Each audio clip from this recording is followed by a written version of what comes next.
우리나라에는 법률적으로 사형 제도가 있습니다. 그런데 1997년 이후 한 번도 사형이 이루어지지 않았습니다. 10년 이상 사형을 집행하지 않는 국가를 실질적 사형 폐지국이라고 말하는데요. 1997년 23명이 집행되었습니다.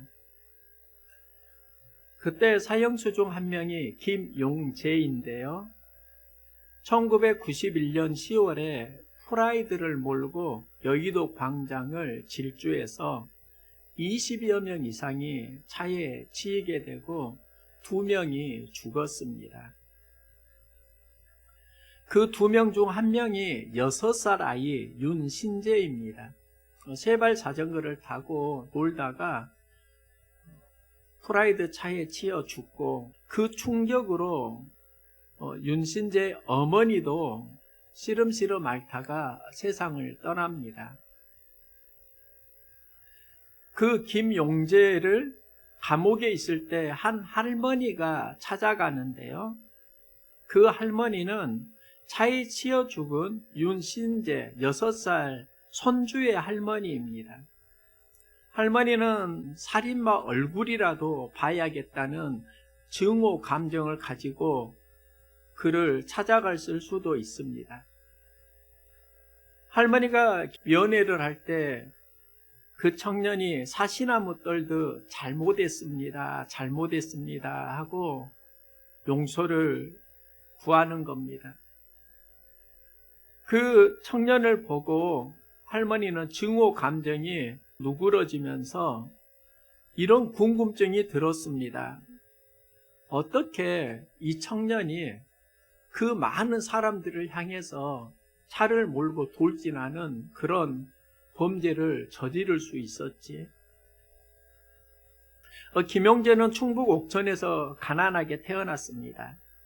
아버지는 청각장애인이고 어머니도 시각장애인입니다. 그 가정에서 김용재는 어머니의 장애를 물려받고 선천적 약시가 됩니다. 어머니는 가정 환경을 비관하다가 집을 나가고 다시 들어오지 않고, 아버지는 아내가 돌아오지 않으니까 비관을 하다가 농약을 먹고 자살을 합니다.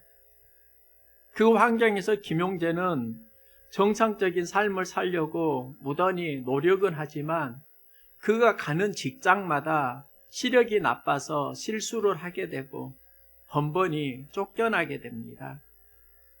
이게 반복되면서 김용재는 사회에 대한 증오 감정을 품고 어느 날 여의도 광장을 향해서 프라이드를 몰고 살인을 저지릅니다. 할머니는 김용재의 범행에 사회적 책임이 있다고 생각하면서 그를 찾아가서 시력이 나쁘다고 하니까 안경을 맞춰주고 또 고린도전서 13장 사랑장을 읽어줍니다. 그리고 김수환 추기경과 함께 김용재의 감형을 위해서 법원에 탄원을 하기도 합니다. 할머니는 김용재에게 사랑하는 6살 손자를 잃고 며느리를 잃는 극단적인 상처를 받았습니다. 그를 사랑으로 품어주려고 하는 할머니의 노력을 보면서 제 안에 찾아오는 마음이 이게 어떻게 가능하지? 그 이유는 손자 윤신재를 죽인 그 김용재를 향해서 처음엔 증오 감정을 품었는데 그 안에 예수 마음이 찾아오게 되고 또 예수 마음으로 살아가려고 노력을 했다는 겁니다. 원수는 죽이고 싶은 것이 우리 마음입니다. 이 마음도 주님이 터치하면 달라질 수 있습니다. 예수님은 삶의 목적을 이렇게 말합니다. 도둑이 오는 것은 도둑질하고 죽이고 멸망시키려는 것뿐이다. 예수님은 내가 온 것은 양으로 생명을 얻게 하고 더 풍성히 얻게 하려는 것이라. 예수님의 삶의 목적은 생명을 풍성하게 얻게 하는 것입니다. 예수님은 이 비전을 이루기 위해서 십자가에서 생명을 주셨고, 예수님이 살아나신 날에 부활절 포커스를 맞추는데요. 예수님이 살아나셨다보다 더 중요한 건 예수님이 우리에게 주시는 생명을 누리는 것입니다. 예수님은 부활하시고 제자들을 찾아갑니다. 이때 제자들은 유대인을 두려워하면서 숨어 있었습니다. 제자들은 이때 문들을 닫았는데 오늘을 보면 문을 그냥 잠갔다 이런 의미가 아닙니다. 문을 안에서 걸어서 잠궜다는 겁니다. 그리고 여러 문들을 닫았습니다. 그 이유는 유대인들을 두려워하여입니다. 유대인들이 예수님을 잡아서 십자가에 못 박아 죽이고 두려워서 숨었다는 겁니다. 예수님은 부활하시고 제자들에게 오셔서 말씀하시는데요. 너희에게 평강이 있을지어다. 평강은 샬롬을 말합니다. 그 당시 제자들 상황은 샬롬이 아니었습니다. 샬롬을 누릴 상황이 아닌데 평안하라고 말씀합니다. 이 말은 내가 상황 속에서 하나님을 기억하라는 말씀입니다. 이스라엘은 전쟁에 나갈 때 선지자를 찾아가서 하나님 뜻을 묻는데요. 전쟁을 할까요, 말까요? 선지자는 하나님께 기도하면서 이 전쟁이 하나님께 속하였다고 하면 그들은 전쟁을 했습니다. 이때 그들에게 주어진 하나님의 마음이 샬롬입니다. 그들은 전쟁 중에 적지를 향해서 돌진하면서 상황은 전쟁인데 그들의 입술은 샬롬을 크게 외칩니다. 환경은 전쟁이지만 샬롬을 크게 외쳤다는 겁니다. 극한의 어려운 상황에서 하나님을 바라보면서 외쳤던 신앙 고백이 샬롬입니다. 예수님은 두려움에 떨고 있는 제자들에게 그 샬롬을 말씀합니다. 예수님이 주시는 그 평안은 하나님을 상대할 때 경험하는 마음입니다. 감정은 내가 어떤 상황에 있느냐도 있지만 그 상황에서 누구를 상대하느냐에 따라 달라집니다. 제자들은 유대인을 상대하면서 두려워하고 있을 때 예수님은 그들에게 평안을 주시는데요. 평강이 있을지어다. 이 말씀은 지금 너희가 환경을 상대하지 말고 하나님을 상대해야지 돼. 이런 말씀입니다. 여러분은 어려움이 있을 때 누구를 상대하고 살아가십니까? 지난 한 주는 저에게 다소 특별했습니다. 그동안 20여 년 이상을 트라젯을 타고 다녔습니다. 몇 달 전부터 서서히 문제가 생기더니 이제는 운행할 수 없을 정도로 완전히 고장이 났습니다. 그래서 차가 없는 상황에서 지난주 한 주를 보냈는데요. 지난주 화요일 저녁에는 통정도서관을 갈 일이 생겼습니다. 택시도 버스도 타는 것이 쉽지 않았습니다. 송정도서관까지 가야는 했는데 버스를 타지 못하고 택시도 잡지 못하니까 그때 제 안에 찾아왔던 마음이 있습니다. 나는 택시도 버스도 타지 못하는 사람인가? 마음이 좀 어려웠습니다. 우울했습니다.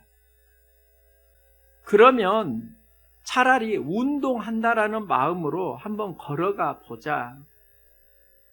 운동을 하면서 걸으면 되지 않아? 송정 도서관까지 제법 빠른 걸음으로 40여 분을 걸어간 적이 있습니다. 그런데 제가 여기에서 경험한 감정은 그런 겁니다. 먼저 감정은 차가 없으니까 참 불편해하는 나였습니다. 버스 정류장에서 헤매고 손을 들어도 택시는 멈추지 않고 마음은 외롭고 슬펐습니다. 그런데 힘차게 걸어가면서 마음이 나쁘지 않은 겁니다. 처음에는 차가 없어서 버스도 택시도 타지 못하는 나를 보면서 그렇게 우울했는데, 그런데 왜 걷는데 나는 불편하지 않지? 도리어 행복하지? 운동이라고 생각하니까 바뀌는 겁니다. 상황 속에서 불편해하는 것은 나의 마음이라고 하면 그걸 운동이라고 전환시켜 주는 건 주님의 마음이라는 걸 알았습니다. 그게 바로 예수 생명입니다.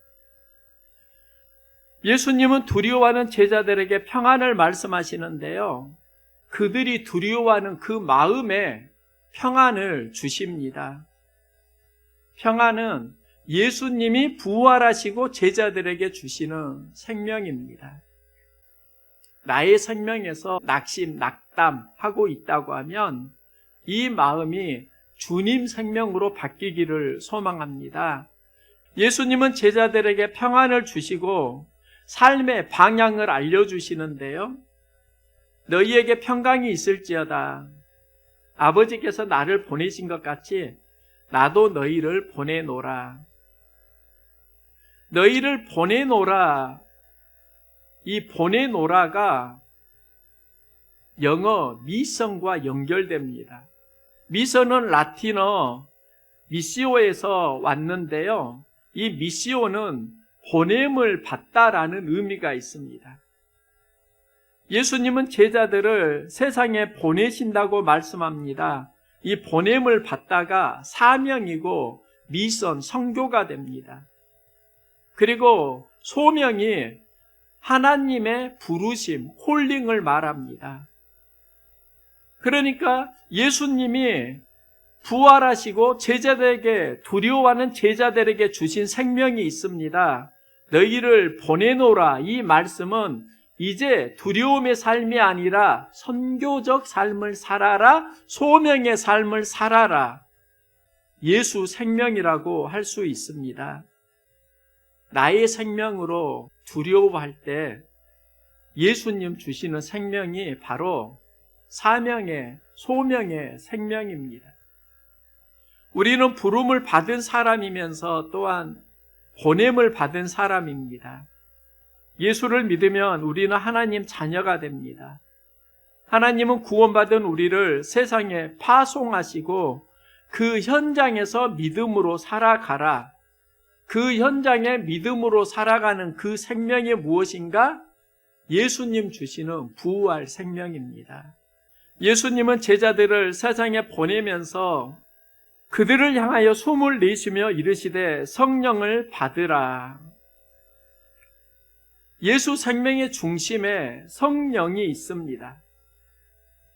부활하신 예수를 만나면 경험하는 것이 성령이 인도하는 생명이고 예수 생명이라고 할 수 있습니다. 예수님은 제자들을 보내실 때 말씀하십니다. 오직 성령이 너희에게 임하시면 너희가 권능을 받고 예루살렘과 온 유대와 사마리아와 땅끝까지 이르러 내 증인이 되리라 하시니라. 땅끝까지 복음을 전하는 증인이 되라고 하시는데요. 이 증인은 부활하신 예수님을 경험하는 걸 말합니다. 증인이 된다는 것은 내 안에 부활하신 예수 생명이 있다는 겁니다.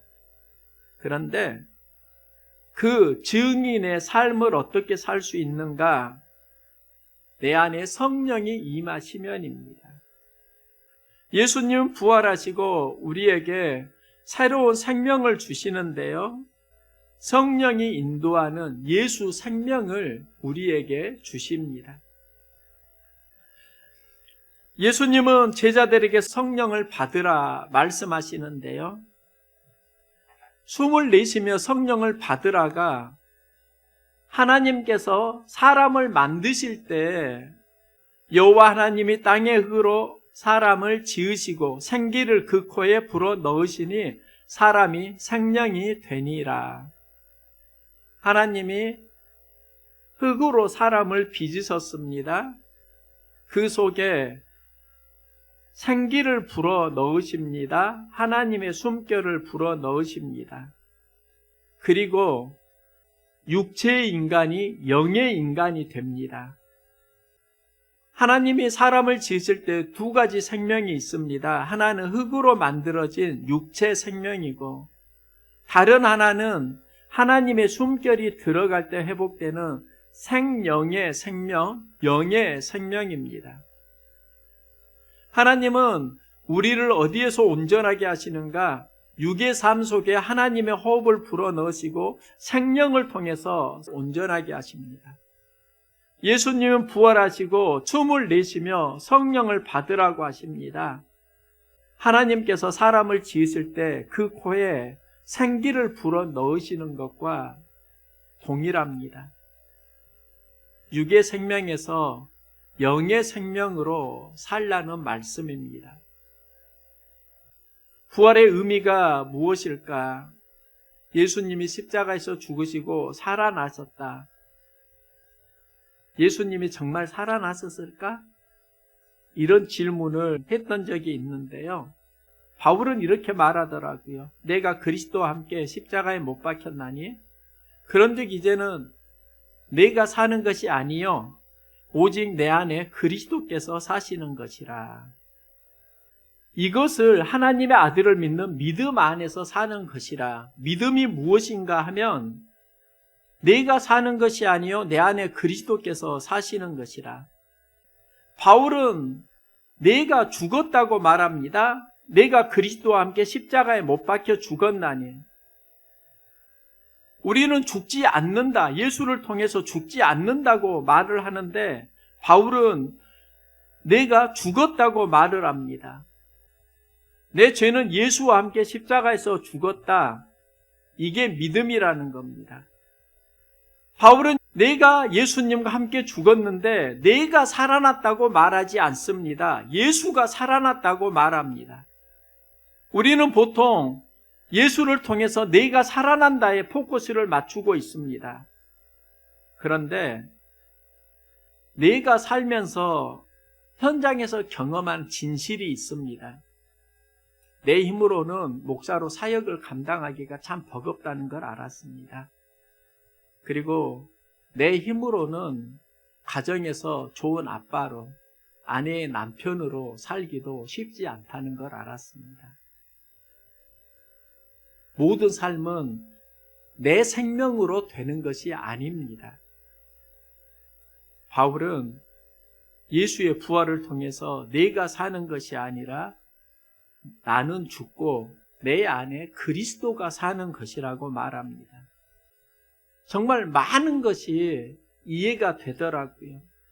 바울은 감옥에서 항상 기뻐하라고 말합니다. 염려하지 말고 범사에 감사하라고 합니다. 어떻게 이게 가능하지? 내 생명으로는 그게 안 됩니다. 바울 안에 예수 생명이 있었다는 겁니다. 내 생명으로 살면 불평, 원망이 나오는데 내 안에 예수가 있으니까 예수 마음을 품으니까 예수 생명이 살아나니까 항상 기뻐하라. 쉬지 말고 기도하라. 이 메시지가 나오는 겁니다. 항상 기뻐하라, 쉬지 말고 기도하라, 범사에 감사하라. 이것은 너희를 향하신 하나님의 뜻이니라. 어떻게 이게 가능하지? 저도 기뻐할 수 있습니다. 기도할 수 있습니다. 감사할 수 있습니다. 그런데 항상 기뻐하는 게 안 됩니다. 쉬지 않고 기도하는 게 안 됩니다. 범사에 감사가 안 됩니다. 나의 생명으로는 이게 안 됩니다. 그런데 언제 되는가 보니까요. 내 생명은 죽고 내 안에 예수 마음이 들어올 때, 예수 생명이 나를 인도할 때 나는 기뻐할 수 있고 기도할 수 있고 감사할 수 있다는 걸 알았습니다. 우리가 만나야 하는 것은 예수 생명입니다. 예수 생명은 죽음의 공간을 생명의 공간으로 전환시킵니다. 예수님은 베다니에 사는 나사로를 살리시고 무덤에서 나오라고 하십니다. 그런데 이 상황을 보면 엄청난 메시지가 있습니다. 베다니는 슬픔, 괴로움의 집을 이야기합니다. 나사로는 헬라어로 라자로스, 하나님이 도우신다라는 의미가 있습니다. 그러면 베다니에 사는 나사로는 무엇을 말하는가? 힘들고 괴로운 상황에서 하나님의 도우심을 의지하며 살아가는 인생을 말합니다. 나사로는 한 명이 아니라 우리 인류의 이야기이고 우리 자신의 이야기입니다. 예수님은 그 베다니에 사는 나사로의 집을 자주 방문하셨습니다. 나사로는 위로와 격려를 받았습니다. 그러다가 어느 날 죽음을 맞이합니다. 예수님은 그 나사로를 살리십니다. 누구를 살리시는가? 슬픔과 괴로움의 현장에서 하나님의 도우심으로 살아가는 인생이 무덤에 있을 때 나오라고 하시고 살려주십니다. 예수님의 삶에도 무덤이 있습니다. 아리마대 사람 요셉이 십자가에서 죽은 예수를 무덤에 장사를 합니다. 이때 두 가지 인생이 등장하는데요. 하나는 무덤을 지키는 인생입니다. 다른 하나는 예수님을 찾는 인생입니다. 예수님이 부활하시고 무덤을 여시고 밖으로 나오셨습니다. 사람은 있는데 문이 없는 것을 무덤이라고 합니다. 저는 예수님과 나사로의 그 무덤을 보면서 무덤에는 문이 없다. 무덤과 같은 삶이 있더라고요. 제자들을 보면 그들은 유대인들을 두려워하여 모인 곳에 문들을 닫았더니, 문들을 닫았다라는 것은 무엇을 의미하는가? 그들 스스로 무덤의 삶을 살아가고 있다는 겁니다. 삶의 현장에서 나오지 못하고 숨어가는 두려운 인생은 영적으로 무덤과 유사합니다. 예수님은 제자들에게 찾아가시고요. 그들에게 말씀합니다. 너희를 보내노라. 무덤에서 나오라는 말씀입니다. 부활하신 주님을 만나면 두려움의 감정이 평안이 되고요. 또 갇힌 무덤과 같은 죽은 영의 인생이 보냄을 받고 증인의 삶을 살아갑니다. 예전에 이런 생각을 했습니다. 예수가 죽고 내가 살아나네? 그런데 지금은 좀 달라집니다. 예수가 죽고 내가 사는 것이 1차 믿음이라고 하면 성숙한 믿음은요, 이제 내가 죽고 예수가 사는 생명을 살아가는 겁니다. 사망을 이긴 것은 나의 생명이 아니더라고요. 예수의 생명입니다. 그런데 그리스도인들은 지금도 이 시대를 어떻게 살아가는가 하면 나는 살고 예수는 죽어 있습니다. 네가 살아서 부활주의를 맞이합니다. 예수가 나를 위해서 죽으시고 살으셨대. 이제 나도 살아났어. 여기에 감격해하면서 부활주의를 맞이합니다. 그런데 바울은 나는 죽었고 예수 생명이 살아나는 나를 예수의 부활로 고백을 하고 있는 겁니다. 내 육신의 자아는 죽어야 합니다. 옛 습관이 죽어야 합니다. 상처와 아픔이 십자가에서 죽어야 합니다. 여기서 부활하신 예수님을 만나는 그 경험의 날, 부활절은 내가 사는 날이 아니라 예수 생명으로 내가 살아난 날입니다. 예수님을 통해서 살아난 나의 생명을 경험해야 할까요? 내가 죽고 내 안에 살아난 예수 생명을 경험해야 할까요? 내 안에 예수 생명이 살아나면 우리는 세상을 이길 수 있는 힘을 얻고요. 내 생명이 나를 인도하면 우리는 연약해집니다. 내가 살면 나를 따라갑니다. 세상을 이기지 못하고 감당할 수 없는 슬픔을 경험합니다. 내가 죽고 예수가 살 때 성령이 인도하는 삶이 됩니다. 여기에 승리가 있습니다. 예수 죽고 내가 살아나는 인생에서 내가 죽고 예수가 살아나는 예수 생명의 인생을 살아갈 수 있기를 소망합니다. 내가 죽고 예수가 살아나는 삶을 살 것인가? 예수가 죽고 내가 살아나는 삶을 살 것인가? 내가 죽고 예수 생명이 살아나는 것, 예수 생명으로 승리하는 삶 함께 누려갈 수 있기를 소망합니다.